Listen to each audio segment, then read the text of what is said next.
कोई रिश्ता जब टूटता है तो उसके पीछे सेवरल रीजंस होते हैं। कोई यदि पूछे कि कोई एक रीजन बताओ जिससे ये पता चल सके कि मेरा रिलेशनशिप क्यों टूटा, तो ये बता पाना लगभग इम्पॉसिबल है, क्योंकि किसी इंसान के माइंड में बहुत सारी चीजें होती है जब वो ब्रेकअप कर रहा होता है। तो ऐसे में किसी एक रीजन पर सारी जिम्मेदारी डाल देना लगभग इम्पॉसिबल होता है। लेकिन फिर भी जो कुछ बेसिक पिलर्स है रिलेशनशिप की, यदि आप उन पे ध्यान देते हैं, ना सिर्फ आप अपने रिलेशनशिप को काफी स्ट्रांग बना पाते हैं, बल्कि जब आपके रिलेशनशिप में कोई ऐसी सिचुएशन आती है जो काफी खराब है, जहां से आपका रिलेशनशिप टूट सकता है, तो यही पिलर्स उस वक्त आपके रिलेशनशिप को ताकत देते हैं, स्ट्रेंथ देते हैं, जिससे एक बार फिर एक नई शुरुआत करने की हमारे अंदर भावना आती है। हम दोनों मिल करके काम करते हैं अपने रिलेशनशिप को एक नए तरीके से ढालने के लिए।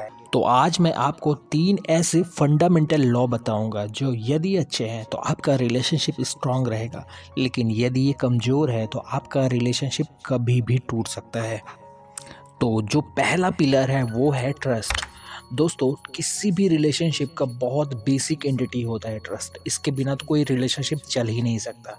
अब हम किसी के साथ रह रहे हैं और सोचिए, यदि उसके ऊपर हमें ट्रस्ट नहीं है या वो हमारे ऊपर ट्रस्ट ही नहीं करता, तो फिर कोई पॉइंट ही नहीं बनता साथ रहने का। तो सबसे पहले ज़रूरी होता है कि हमारे बीच का जो ट्रस्ट है वो बहुत स्ट्रांग होना चाहिए।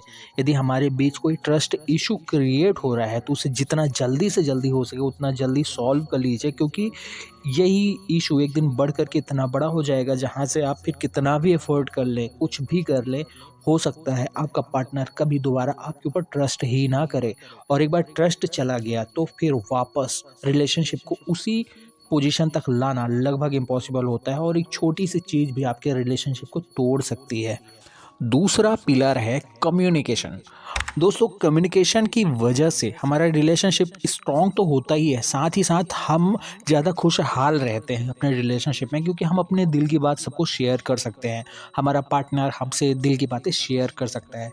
पर कई लोगों में ये नहीं होता। कई रिलेशनशिप में कम्युनिकेशन उतना अच्छा नहीं होता जितना होना चाहिए। उसे हम पुअर कम्युनिकेशन कहते हैं। अब यहाँ पर कम्युनिकेशन का मतलब आप ये बिल्कुल मत समझिएगा कि ज़्यादा बोलना।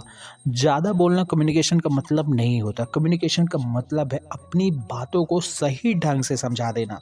यदि आप ये कर पाते हैं और आपका पार्टनर ये कर पाता है, आप अपने फीलिंग को सही ढंग से एक्सप्लेन कर पाते हैं, आपका पार्टनर अपनी फीलिंग को सही ढंग से एक्सप्लेन कर पाता है, दैट मीन आप दोनों के बीच का कम्युनिकेशन बहुत स्ट्रांग है। यदि आपके पार्टनर को कुछ कहना है और उसके मन में कोई संकोच नहीं है, वो आपसे सीधे आके कह देता है, या आपको कुछ कहना है और आपके मन में कोई संकोच नहीं, आप सीधे जाके कह देते हैं, तो ये साइन है कि आपका रिलेशनशिप में कम्युनिकेशन काफ़ी अच्छा है। और यदि कल को कोई बात होती है, कोई ऐसी टॉपिक पे जिससे आप दोनों के बीच थोड़ा बहुत खटास पैदा होती है, तो वहाँ पर ये क्वालिटी आप दोनों को एक सॉल्यूशन दे सकती है, क्योंकि आप दोनों कम्युनिकेट कर सकते हैं, अच्छे से बात कर सकते हैं। तो ये आपके अंदर ज़रूर होना चाहिए। यदि आपके अंदर कम्युनिकेशन की प्रॉब्लम है तो इसे तुरंत सुधारिए, क्योंकि हो सकता है कि इसके चलते कल को कोई एक ऐसी नौबत आए कि जब आपको अच्छे से कम्युनिकेट करना चाहिए पर आप नहीं कर पाए और वहाँ पर आपका रिलेशनशिप टूट गया। तीसरा पिलर है प्रायोरिटीज़ एंड एक्सपेक्टेशंस। दोस्तों, क्या होता है ना कि लाइफ बहुत अनसर्टेन होती है, यहाँ पर कुछ भी चीज़ फिक्स नहीं है। तो यदि आप दोनों की सोच, आप दोनों की प्रायोरिटी और लाइफ से एक्सपेक्टेशन एक जैसी है, तो आप दोनों किसी भी सिचुएशन में हमेशा खुश रहेंगे। पर यदि आपकी प्रायोरिटीज़ और एक्सपेक्टेशंस अलग अलग हैं, तो ये एक वजह बनेगी आप दोनों के बीच थोड़े बहुत खटास की।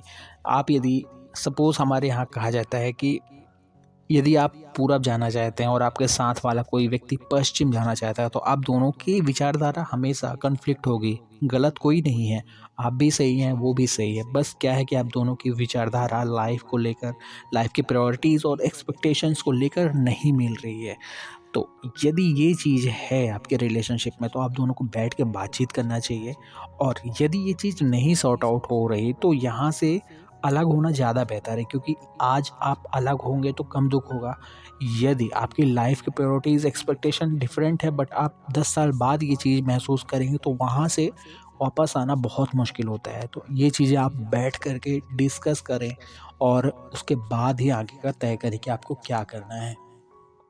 तो आई होप कि आपको वीडियो पसंद आया होगा। पसंद आया तो लाइक ज़रूर करें, और पहली बार चैनल देख रहे हैं या अभी तक सब्सक्राइब नहीं किया तो वो भी कर लें, क्योंकि ऐसी ही बेहतरीन वीडियो आप तो लगातार मिलती रहेगी।